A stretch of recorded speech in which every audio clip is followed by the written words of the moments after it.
Hey everyone, welcome to this demo session with Eclypsium. Joining us from Eclypsium is John Loucaides, the VP of Research and Development. John, welcome. Thank you. Good to be here. Nice to have you. We're going to try and stick to 30 minutes. Anytime we get John and I on the lines, we get nerdy real fast. So we're going to try and focus on It's this true. on the demo, right? And It's true. it's very timely, given recent news. We covered it last week, actually, on Pulse Security Weekly, where there were some a module, I should say, in TrickBot, essentially that was probing the UEFI subsystem. If I captured that correctly, John, that'll be some of the discussion today in our demo, as well as seeing how the Eclypsium product works to help you as an enterprise and business to secure the firmware in your systems, which is yet another thing you have to patch, essentially. Oh yeah. It's been a long time coming. We could see a lot of these things as they were ramping up. First of all, through attacks on network devices, looking at various campaigns against Cisco, against VPN concentrators, against Pulse, against Citrix, and we also saw it against UEFI over the years. We started with Hacking Team and some of the different disclosures. LoJax, Mosaic Regressor. Now we're seeing TrickBot, and it's sort of a different, it's sort of a milestone. It shows a different set of actors now moving down deeper into the stack. And this is kind of exactly what I was predicting a long time ago, right? A lot of us were really just waiting for the day when somebody would get down there because it was inevitable. It's something that gives you a lot of privilege, and it's not that hard. It's just obscure. Yeah, So yeah, I agree. When you think of a group like Hacking Team, they're like pen testers, hackers for hire, except without that morals kind of values is kind of what the group that I would put Hacking Team in. Yeah, and you would expect that groups like that were maybe acting on behalf of nation states or other nefarious means, that they would go after some of these tactics and techniques within firmware. Also, nation state actors outside of that, right? Hacking Team was kind of the Swiss Army knife, if you will. That's like a whole other podcast we could do on just that, right? But now we've seen it basically baked into common everyday malware. I mean, TrickBot's pretty common, average everyday malware. I think we likened it to kind of a Swiss Army knife in and of itself, similar to like back orifice and other types of malware. And now we're seeing that type of malware and threat actors go after this attack vector. Exactly. And it's a framework. And if you look at how all of each of those different adversaries started using firmware in the beginning, the very first thing everyone does is to try and copy and paste a bunch of code that's already available. Things that researchers did a long time ago, things that nation states were doing probably years and years ago. And you're now in a position where there's plenty of code out there to be copied. Hacking Team did it, and now you're seeing with LoJax, or sorry, you're seeing this copied from Hacking Team in Mosaic Regressor, and now you're seeing this with TrickBot copying other open source projects that are different than the previous ones because there are just so many at this point. And we're about a month out or so when Microsoft worked with federal agencies to attempt to take down TrickBot, only to have it resurface, essentially. Absolutely. And it's an interesting problem because a lot of these botnets actually tend to do this sort of resiliency aspect to what they're doing.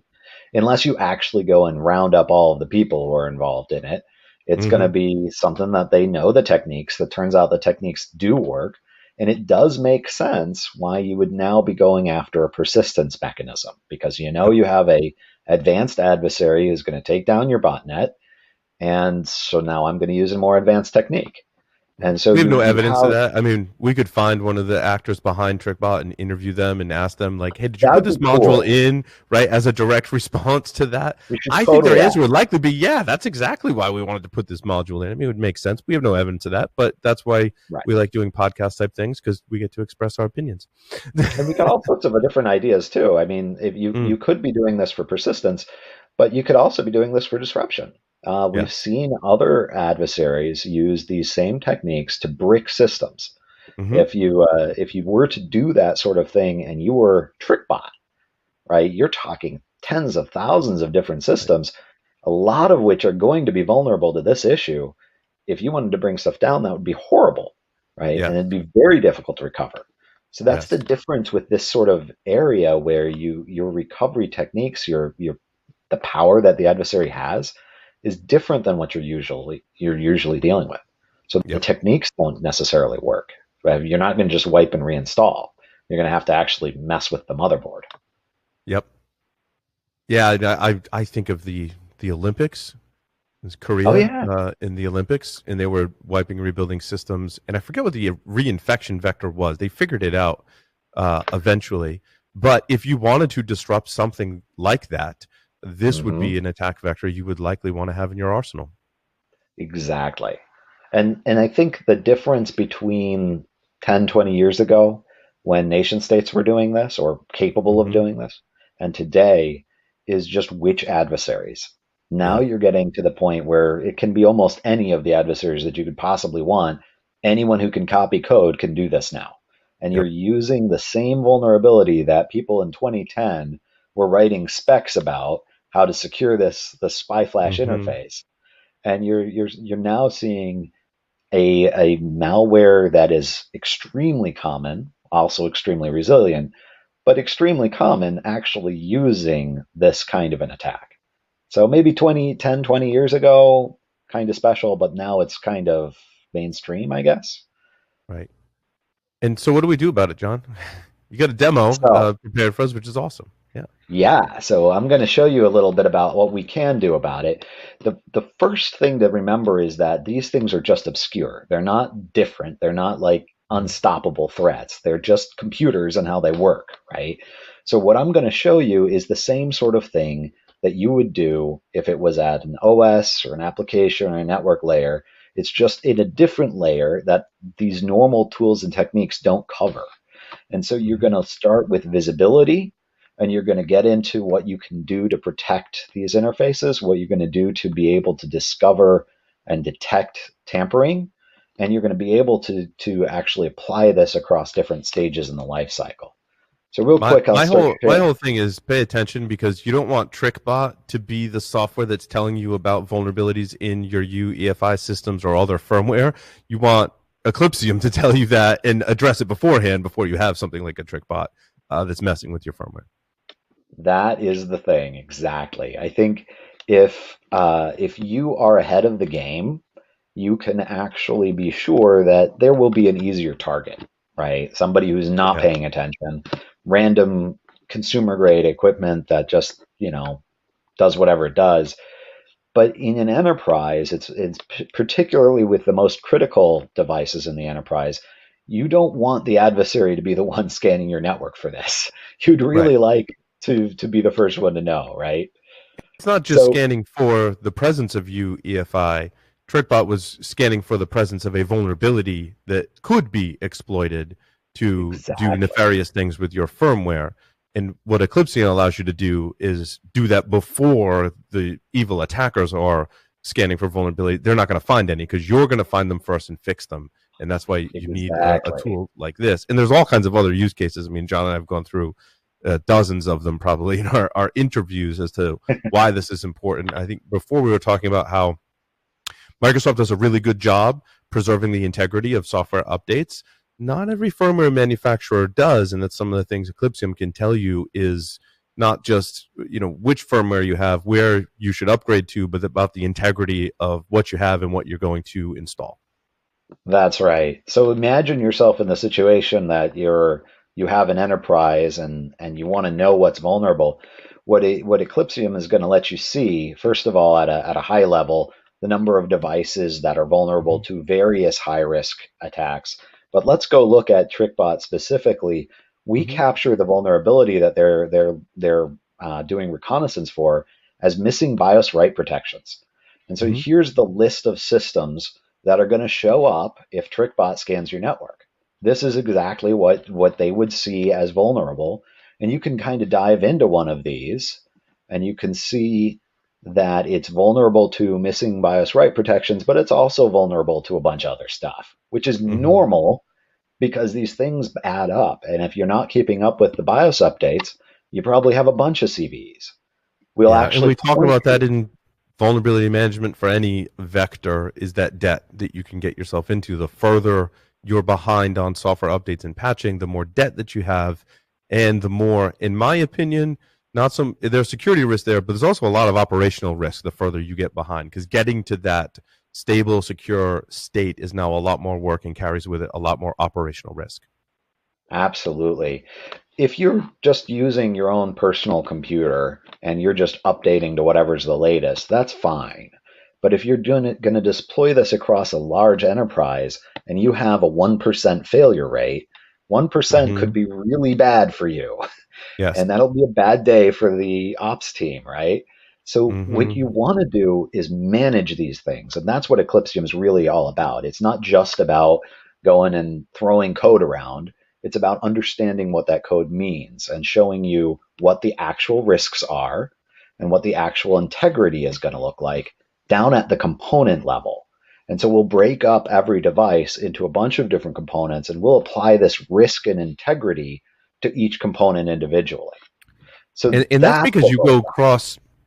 cross multiple vendors because inside of your systems you've got firmware components that come from multiple vendors that all have their different management interfaces. And so yeah, you could do this on one system and go get all those utilities and make sure everything's updated, but when you're going to tens of thousands or hundreds of thousands, that you need a tool like this that's cross platform, Oh, yes, that's for lack right. of a better term, cross platform. Actually, a fun little tidbit here is you can see sometimes when vulnerabilities are fixed, but sometimes it's not called out with a CVE. Like here in this Hmm. case, this update is fixing some security fix, but what security fix is it? They didn't tell you. They didn't tell you the CVE, and they didn't tell you anything about it. But you probably want to install this to fix some security issue. That Hmm. is very common across the industry. And that's the sort of thing where actually doing a check on the device specific level and seeing which vulnerabilities we have detected outside of whatever the manufacturer's change log happens to say is really valuable. And in particular valuable when you have some kind of reconnaissance operation like what TrickBot was doing. Hmm. Is that because you're looking inside the firmware to determine if it's vulnerable to certain things outside of what the vendor might tell you that, hey, there's a security fix? You're like auto reverse engineering the firmware essentially to That figure is that a out. great question. Yeah, no, that's a really important thing to understand about the way Eclypsium works. We don't just do one thing. We actually do a lot of different data collection across a Hmm. lot of different sources, and we do analytic techniques that create kind of a profile. And you start to find deviations from that profile. Some of them are deviations you know a lot about, vulnerabilities, like this Hmm. particular vulnerability is evidenced by certain register settings, but also just configuration. So we can sort of see that secure boot is enabled on this system, that it's using an IOMMU to confine DMA. You Hmm. can see that the behaviors of the system are such that they aren't really trying to hide the firmware. In terms of what can be done, you're trying to discover the normal operation, the normal profile of one of these specific machines, and you're doing that through a lot of different data gathering. So, Hmm. back to your question about how we do it. Yes, we are looking at the firmware image and we're capturing it. And that's better shown on this machine, which is a demo laptop where we implanted it ourselves with one of these open source. You can find it on GitHub type back doors. And you can see that we detect it not only through indicators of compromise, but also because we are looking at the binary itself and we find that the integrity of the individual binaries is failing on exactly one out of 523. So, first of all, think about the attack surface here. You've got Hmm. 523 executables that are running potentially before the OS starts, doing all sorts of things from network stacks to configuring each and every component device. But now one of those is not what came from, in this case, it's a Dell laptop. So Dell did not create this one. Mm-hmm. That's the thing that we added as an implant. But in addition to that, we're also seeing our static analysis, which is what you're thinking about, Paul. Mm-hmm. This is where we are finding a profile for the kind of code that is inside the firmware, and we look at, what does normal firmware do? Well, it sets a bunch of registers, it configures a device, it configures it a certain way. What it usually does not do is go messing around with the runtime operating system, because Mm-hmm. that's kind of weird. But Mm-hmm. that's exactly what a lot of these malicious implants would actually be doing. And that's what's failing here. You're seeing that it tampers with the operating system environment. And so you can That's really find cool. that one specific module and call it out. And you could kind of go create a history of these things and see across many different systems, across many different scans, what the normal profile looks like and what the current profile looks like. And that is how we discover what an integrity failure is. And we can Gotcha. see that even if we've never seen this particular malware before. I love that. I love systems like this that are analyzing the software on top of what is generally being reported as a vulnerability. We see this in the Yeah. regular software world as well. And they're some of my favorite techniques because the attack surface goes so much far beyond CVE. Put it that way. Oh yeah. Oh yeah. Well, that's the thing. I really don't think that it's enough, personally. My view on a lot of this is you create single points of failure by relying on one mechanism, one process, one technology, and that's not really helping you very much. It's better Mm-hmm. than nothing, sure, but we don't have to work that way. And so what we've done is we tried to pull in multiple different sources, and we tried to put that scan, that output, in a way that is easy to insert into multiple different business processes. If you think Mm-hmm. about it from IR, you're going to read this dashboard right to left, and you're going to start right up here in the corner, and you're going to say, "Yep, this is known bad. There are specific indicators of compromise. Yeah, this is the sort of thing a lot of virus scanners have been doing since the beginning. But if I'm failing that, yeah, I'm pretty sure it's bad.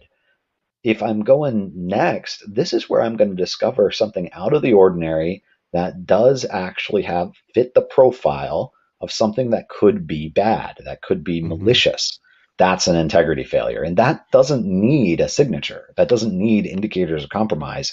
That's a deviation from the profile in a way that is actually very risky. It's looking Right. like It's it's a an actual attack.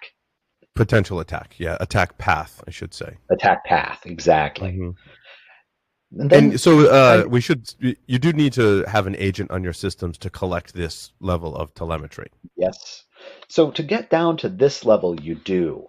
What we've Mm-hmm. started to do, though, is to start looking at, when you had all of these VPN and network device attacks, we started introducing remote scans into our product. And you were able to Mm-hmm. see by either logging into your Cisco and pulling back information, or even just fingerprinting what's around your device. And if you can get enough of a good fingerprint to find a version number, you can Mm-hmm. start to find which some of those top 10 vulnerabilities that are being exploited in network equipment. You can actually find those things that are vulnerable Mm-hmm.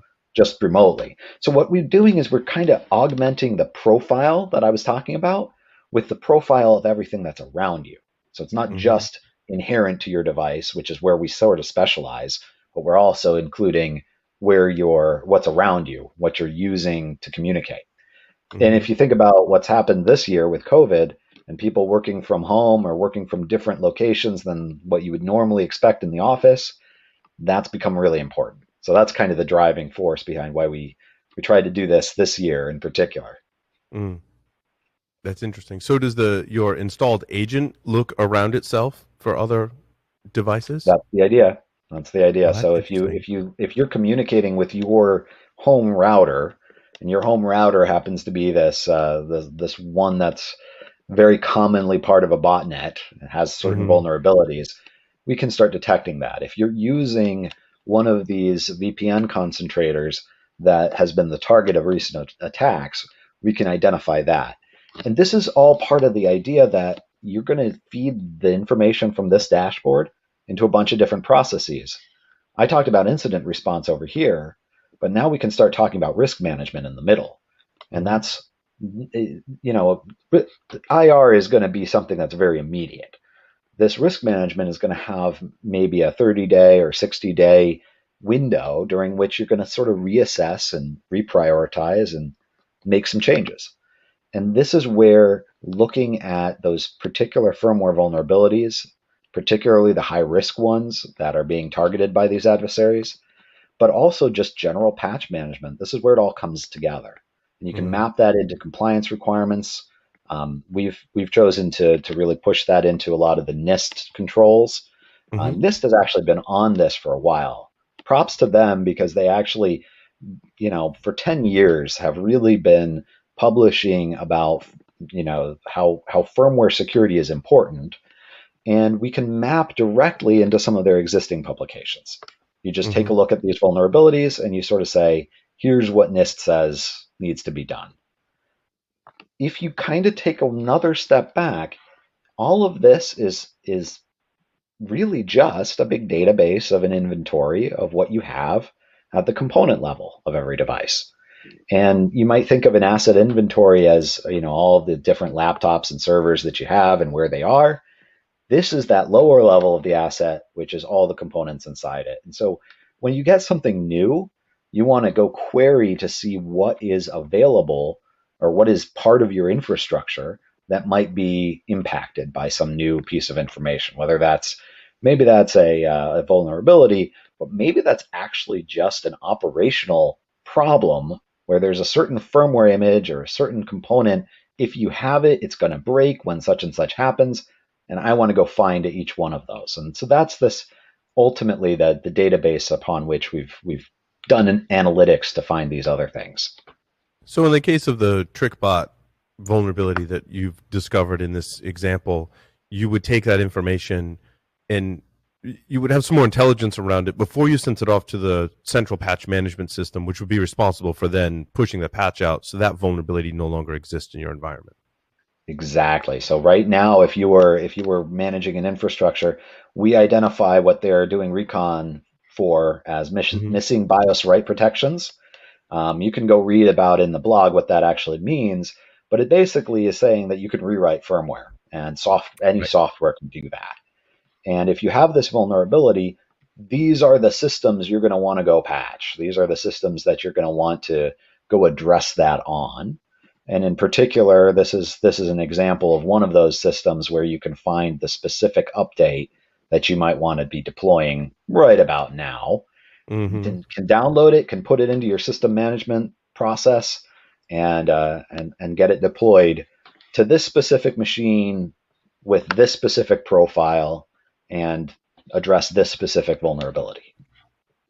And that may be multiple different firmware updates for the different collections of systems, right? Maybe you've rolled out 10,000 laptops Absolutely. and there's a certain percentage of Absolutely. that population, but then you went and bought another 10,000 different laptops and they have the same vulnerability, but it's different firmware, maybe different hardware, which probably means different firmware inside of it that has that Yeah. same vulnerability. And now you need to go patch those as well. So you help like differentiate between the two and map out your Here plan was for my fixing it.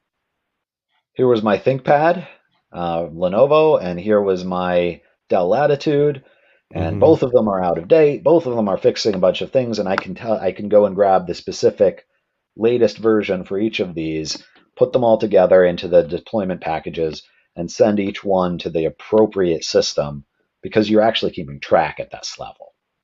Right. And likely larger enterprises send that to a small percentage of folks, make sure it works. Maybe they have a test system, right? I want to make sure my firmware update works, especially everyone working from home. If I go, Oh yeah, we all know messing with firmware, you can end up breaking systems. I mean, I've bricked a lot of systems in my day messing around yeah. with stuff, right? And so this operationally deserves to be called out in that light that you definitely want to test these updates because when people are working from home, they're not all in the same corporate workspace where you can physically go address those issues. Now they're working from home and they're all over the country, over the world, and that's problematic. So Eclypsium published some best practices for firmware Hmm. updates of a large enterprise. We actually did a survey of a bunch of different large organizations. We looked at what other folks had published. I think it would be worth taking a look for anyone who's looking to do this. You're exactly right, Paul. You do not want to just go and throw firmware around. You want to know exactly what you're trying to accomplish, and you want to take the risk of deployment exactly where that risk makes sense, right? In this Hmm. case, you know you're being targeted by maybe TrickBot. You know that TrickBot has this module to go scan for this particular vulnerability. Let's go find these firmware updates for these vulnerable systems and let's update those. And you might have other cases where you want to do this, but you want to do it in a controlled fashion. You want to Hmm. know the profile before and after. That's kind of what a visibility solution like Eclypsium is really doing. It's giving you that information that lets you make decisions. By the way, where we're headed is to make that even easier, where you're going to get even more information. You're going to be able to do these things in a more automated way. But this is the path that we're on, is really paving a road for people to be able to handle firmware risks the way that they've been handling other software. Yeah, and it throws into that mix of vulnerability prioritization, which, as we've actually proven, if you've been listening to the show for the past few weeks, especially, we've talked about just how subjective it is to Oh determine yeah, the priority of remediating some type of risk in your environment. I mean, we've talked at length about how subjective that process is, and we didn't yeah. even start talking about how do you prioritize firmware in that as well. Yeah, and I mean, it's important to know the impact, and it's important to Hmm. know a lot of information about what your environment looks like and what this issue looks like. And that's the identification step, right? You want to Hmm. know what you want to have the information at your disposal quickly. And then you can take the actions to go do protection mechanisms. You can take the action again later to do a fail-safe of monitoring, which is what this integrity is all about, where Hmm. you might have residual risk. In fact, you're definitely going to have residual risk no matter Hmm. what you tried to protect. And you have to have sort of a backup in place. That's what this integrity check is all about. You'll be able to detect a compromise if it does happen, no matter what, how up to date you might be. And that's where you Right, can get right. into the respond, and that's where Yeah, you can yeah. actually include this in incident response as well. So you got all these different processes just queuing off of the same data that you're collecting in one place here. And so good hygiene is not just making sure all of your firmware is up to date. The other critical component to hygiene is understanding what's happening inside of my firmware on all of my systems and when that might change to present a security risk. Exactly. And so I think that that whole hygiene component to what we're doing is trying to really make your process work. And it's not just one process, it's all of the processes that need to have augmented firmware layer of what they're trying to accomplish. So you're going to have Hmm. a team that's doing acquisitions. They should be thinking about what the firmware updates for what they're buying are going to look like. They should be thinking about what the record is for that vendor, that supplier, and vulnerabilities, right? They should also be, now you're going to transition into operations, and they should be thinking about what the process is to manage these updates and to deploy these updates and which things should be prioritized. You get to move on into incident response or some sort of an issue that you're trying to remediate. Again, you want to see that it actually worked by looking at that profile.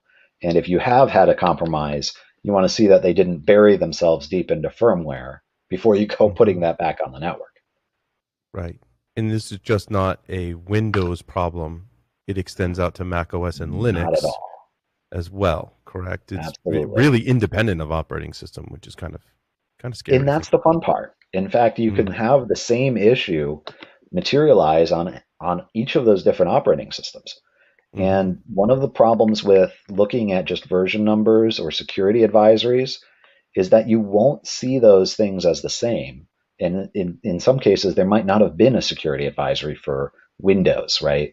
I've seen Yeah. it happen where, Red Hat published something, same issue is actually in firmware on every operating system, but you don't have the corresponding Windows update for it because it doesn't make sense for Windows to handle it. It's Right. actually more of an OEM thing, you know?